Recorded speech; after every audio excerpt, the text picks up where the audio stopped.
Hey all, and this is the Forebearer's Curse event. This is a Water Commander event and Immortal Killer. So on paper this event originally looked really fun. Plenty of combinations, then I saw the bosses have mute on them. So it's maybe not so fun anymore. There are ways to deal with mute, but it is an absolute pain. These are the teams I've made up. Some of them are just variants on each other. 3 Slayer decks here. The Slayer decks are the biggest hitting decks for the bosses. So this first Crusade team does not have a killer skill. This relies on taking an ally that's Immortal Killer and Commander. I'll talk through the team from left to right. Black Flag Marauders, the first card. This is pretty good actually. It has that upgrade skill and creates a lot of water power gems, plus increases water commander damage. Trojan Lovers. This again has a decent increase to water commander damage. Has that weird battle skill that spawns power gems after the first attack. Uprising Coven. This is one of the main water commander hitting cards. Increases self damage, as you can see here. Enigmas of Yggdrasil. I think this is a pretty good card, mainly for the upgrade skill. I may swap this for another card that has an increase to damage, though. It does have this permanent increase, but it is quite small. I'm not sure yet if I'm going to keep this on the team. It is a pretty decent card, though, so one to consider. And then Tundral Trackers. It does have a passive on water commander damage. You can see 75%. That's pretty decent actually, plus this is a 1-turn cooldown card. The other thing to note is that the Crusade is considerably harder now. The solo bosses also have more health. So onto the relics. These are just Cater's Bow, then my best water commander relics. Since this Cater's Bow has a percentage increase to attack, you can see here. And scroll across. Doesn't really matter too much what relics I use. This is just for the Crusade. There we go. So you could also use something like this for the bosses. Just put Metaverse Masters on the team to boost up Uprising Coven. Might as well bring up Metaverse Masters quickly while I'm here. There we go. Arguably the most used card in the game. Any hero gets a 150% damage buff. So there we go, that's the first team. The second Crusade team is slightly different. This time it has a killer skill. If I can't find an ally with a Water Commander Immortal Killer card, then I kind of have to use this team instead. This is the best Water Commander Immortal Killer Ultimate form I have. It's not a very good one, as you can see here. That's why I've made up 2 different teams. But yeah, that's pretty much the same as this team, except with the 1 card swapped. So I don't really need to talk too much about this team. Okay, so now we go on to the more complicated teams. The first one here is for the guild bosses, maybe for the ultimates as well. You need all dark relics ideally to get high performance unit Iria going on turn 1. If you don't manage to do that, then there's a decent chance you will be hit by mute and then you're going to have major problems. So this team starts with Holiday Saints, Chaotic Killer. The next water hero to activate their battle skill gets a 500% damage buff. You can use this with a water commander team as well. So for example, with the previous teams, if you were going to go with a commander deck, you could combine this with Metaverse Masters. And that's what I've done here, as you can see. There's Metaverse Masters on the team with that 150% damage buff. Sovereigns of the Dance, the main hitting card for this team. If you're going to use this team, Then you want to 5 times awaken this card. You can see here, I've done that. Increases self-damage, plus converts. One of the best Water Slayer cards in the game. I know this is a Slayer team, but it hits really hard. I've actually managed to do 60Q with this team, so yeah, it's pretty good. In Frontier Titans, I got this from the previous set of events, mainly for its increase to Water Slayer damage. You can see it's 130%. In High Performance Unit Iria, you need to use this on the very first turn if you can to get supercharged up. If you can't get it active on the first turn, you may be hit by mute, and then you're going to have problems. Now, it's really important with this team to have Dark Relics, if you can. You want to use Metaverse Masters and High Performance Unit Area on the very first turn. Metaverse Masters with this team will spawn some water gems.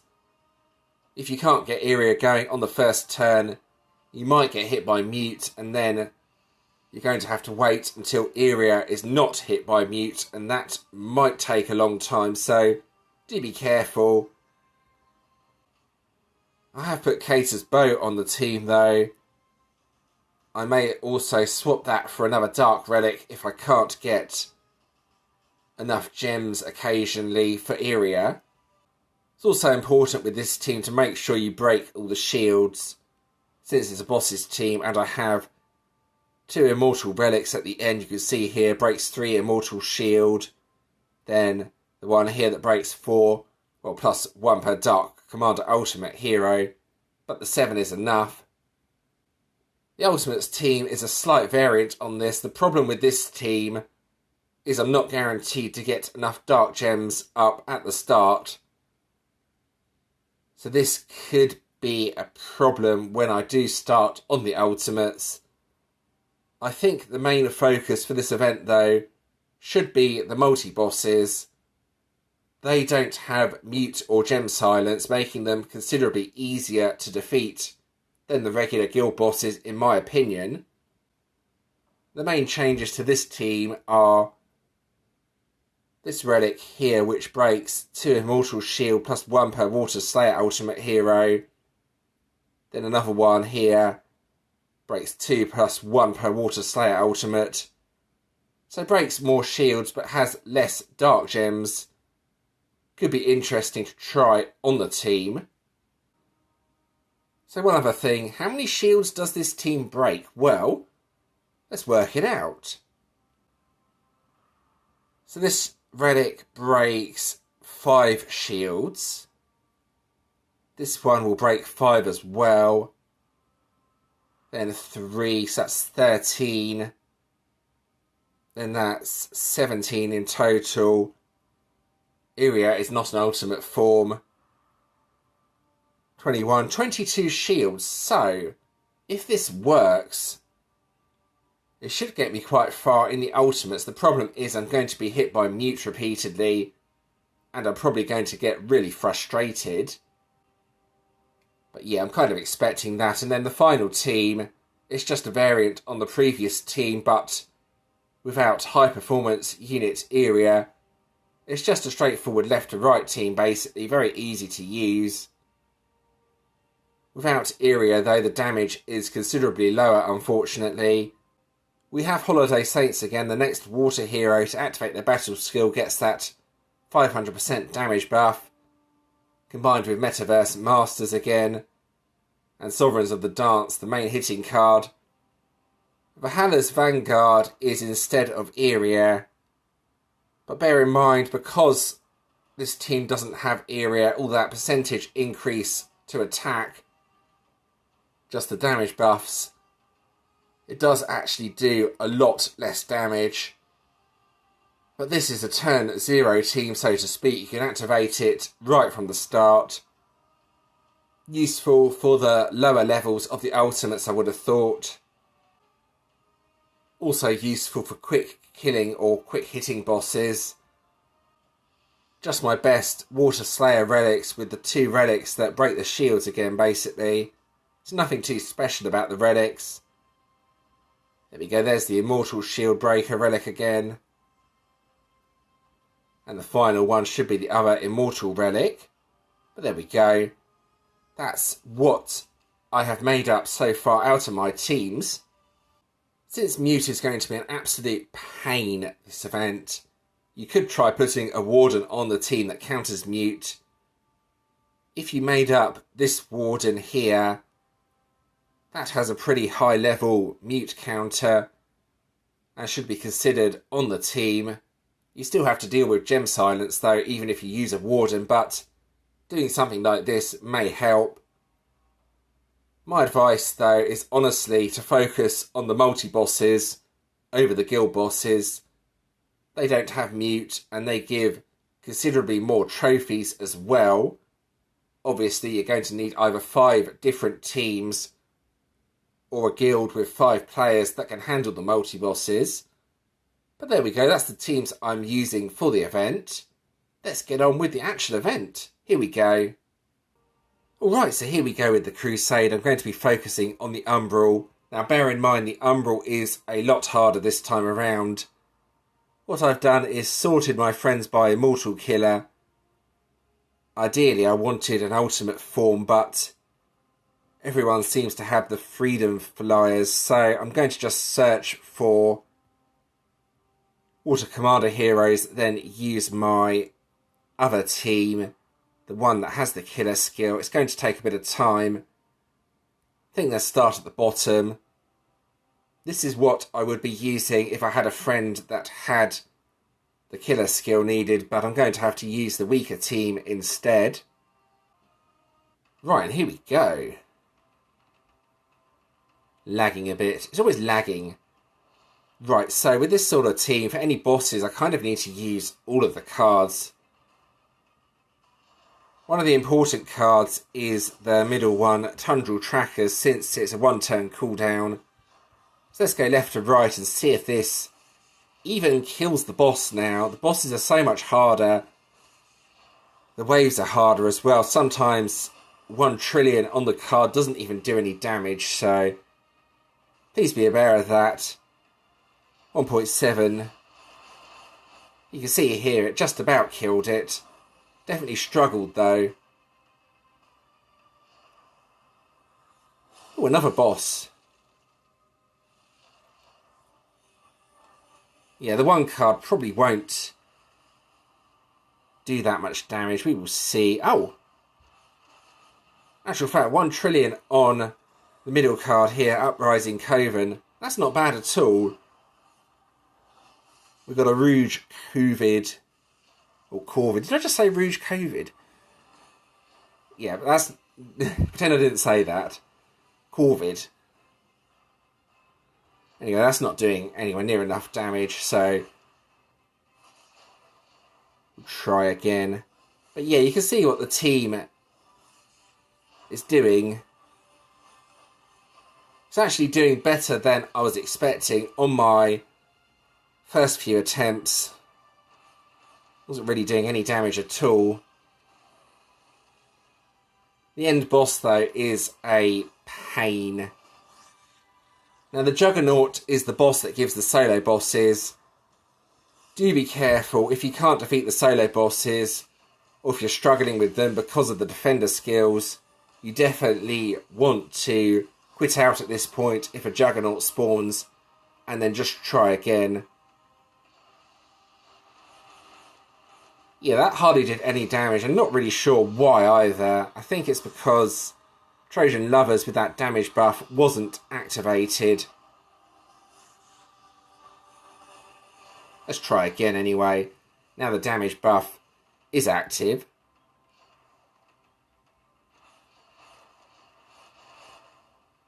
Yeah, the damage is pretty low still.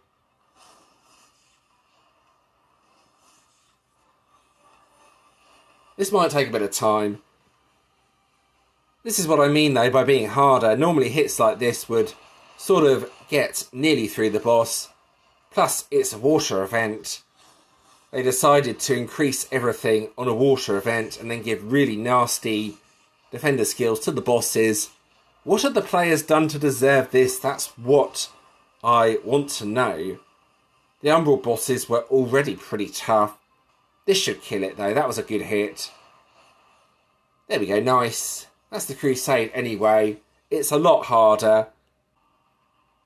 You should still be able to get through it though if you have a decent team, but you might struggle with the solo bosses, so do beware of that if you get a solo boss or a juggernaut at the end. So here's the guild bosses screen. Unfortunately, the guild bosses and the multi-bosses are still on the same screen, leading to this, well, mess, basically. Multi-boss is at the bottom and the guild boss is at the top. This guild boss has been up for quite a long time, so I think I'm going to try and finish that off, then show the difference between the guild boss and the multi-boss. The guild bosses are considerably harder than the multi-bosses, in my opinion. This is only level 45 and it still has a rather large amount of health left on it.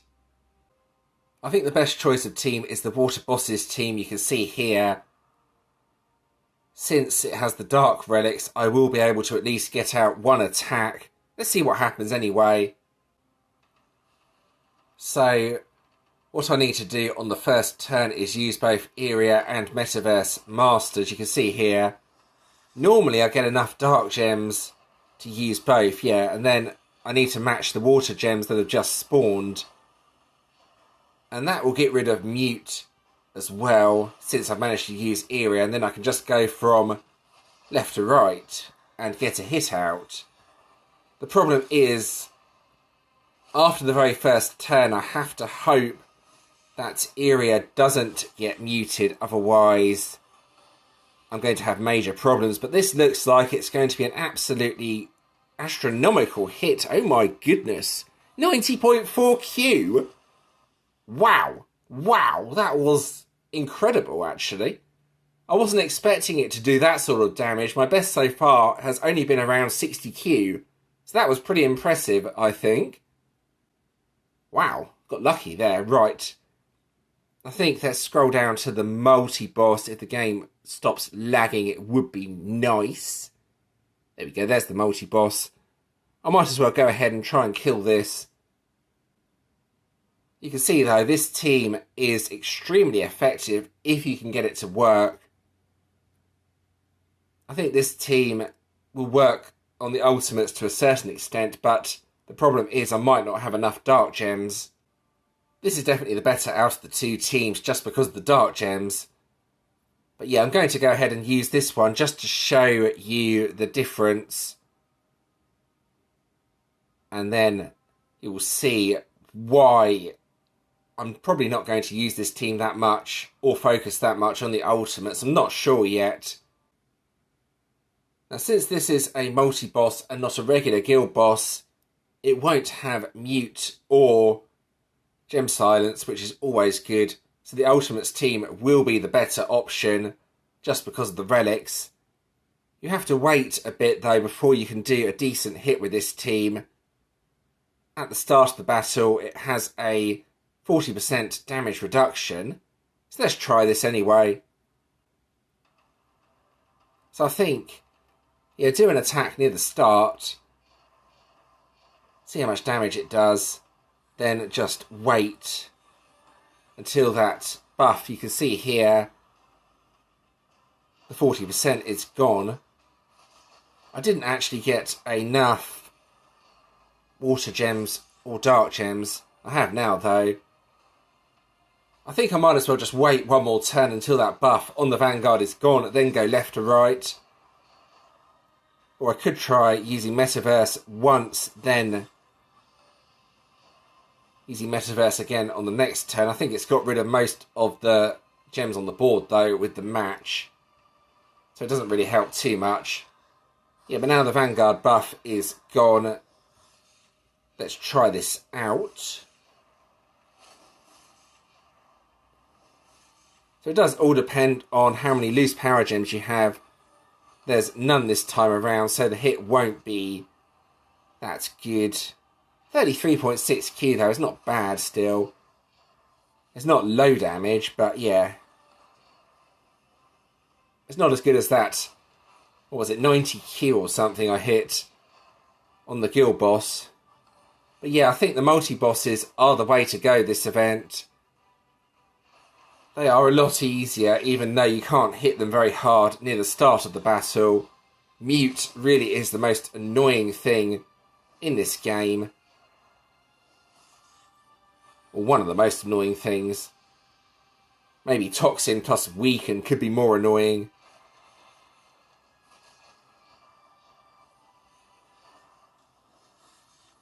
But yeah, I'll finish this off when I get another attack out.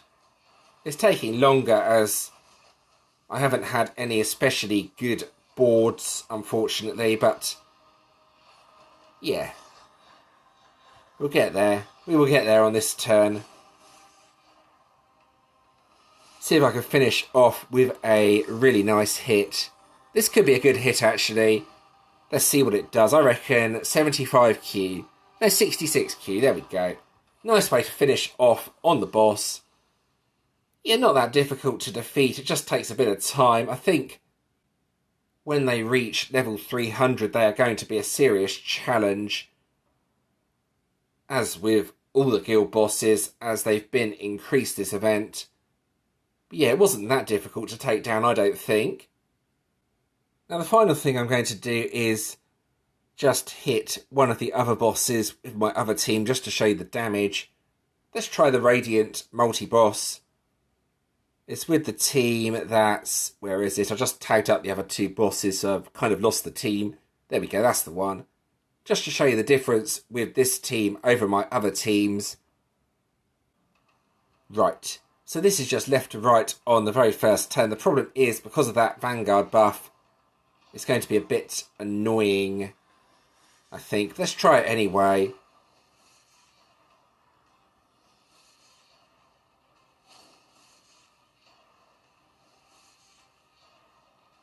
You can see a turn 0 team and then just match anything. It's nowhere near as powerful as the team with Iria, though. You can see here, only 2.6Q. You take that up to about 5 or 6Q because of the Vanguard buff. Let's hit it again, though.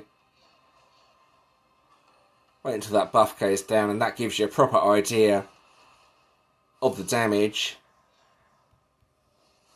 I'm not doing a solo boss this video, as the solo bosses are just the same as the guild bosses, so there's not really much point in doing both, I don't think, anymore.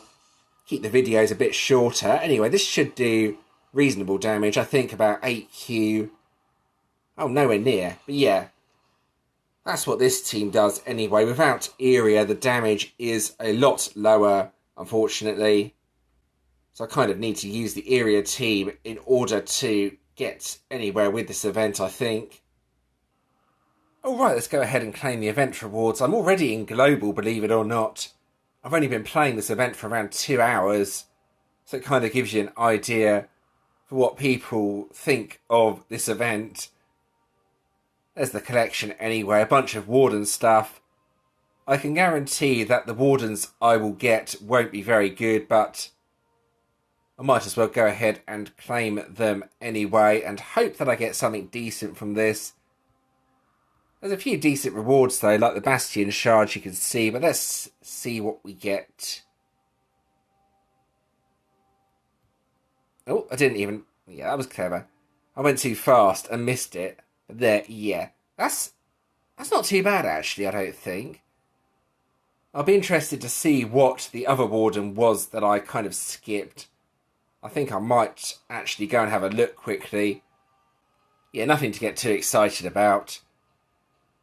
It's an old one. Old one with Blind and Dispel Absorb. No stats. And the other Warden I got was somewhere up here. Yeah, there we go. The stats of this Warden are actually better. This isn't a bad Warden actually, as it's got counter-attack on it. Yeah, that's the Wardens I got. One old one and one that's slightly more modern. Right, there we go.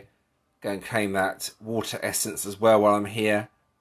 So will I get anything decent? Well, probably not. There's a couple of Generation 2 heroes there you can probably see from the collection, and there's one of them. So yeah, that doesn't really help me much, and that will be sold for dust. Right, while I'm here, let's have a look at the event Ultimate Form. Increases self-damage by 100%. Gives the next Water Commander hero to activate their battle skill a 100% damage buff. So you want to use this either as a hitting card with Multibosses, Masters, Holiday Saints and High Performance Unit Iria, or use this to boost up another Water Commander hero. It's quite a versatile ultimate form for that reason, and actually quite a good one. The problem is most Slayer decks smash this to pieces now, or should I say the Slayer combination I was using. I would probably go for this if I didn't have the Slayer cards that you've already seen. The other thing is it does counter mute as well.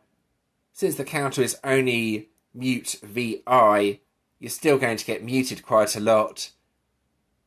Then you're going to need to deal with Gem Silence as well. So yeah, you want to use this with Iria almost for certain. Make a similar setup to what I'm using with my Slayer decks. Metaverse Masters, Iria, then Holiday Saints, one other Water Commander card, then this card, and you'd have a pretty good team actually. The individual cards, probably not worth going for on their own. But if you only want to boost up another card, you could consider just getting this one, since it gives the next Water Commander hero that 100% damage buff. Probably not worth going for just this card here, Ming Xia the Merciful, since that's basically the hitting part of the ultimate form. That on its own won't hit for much. But yeah, that's what the deck looks like. Quite a versatile ultimate form. A good one to start the season off with. Now while I'm here, let's have a look at the news feed. See what we have here. So the important parts of the news feed about the multi-bosses. You've already seen me take on a multi-boss. They have Vanguard skills instead.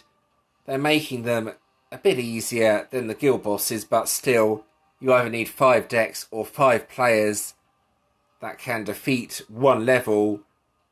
But they have also combined this with, if we go to the bottom, the difficulty and rewards for umbral enemies in the Forebearer's Curse event have been increased. And I'm sure they've increased the difficulty of the Crusade as well. It felt a lot harder to me. But yeah, that's the important adjustments to the game. And that's also the end of this video. Hope that was interesting. I wanted to keep this relatively short. Sometimes my videos go on for a long time. As always, if you do have any questions or suggestions regarding this video, please let me know in the comments and I'll do my best to help. If you did enjoy this video, giving it a like and subscribing is always appreciated. Thank you to those that have already subscribed. This may be a difficult event for some.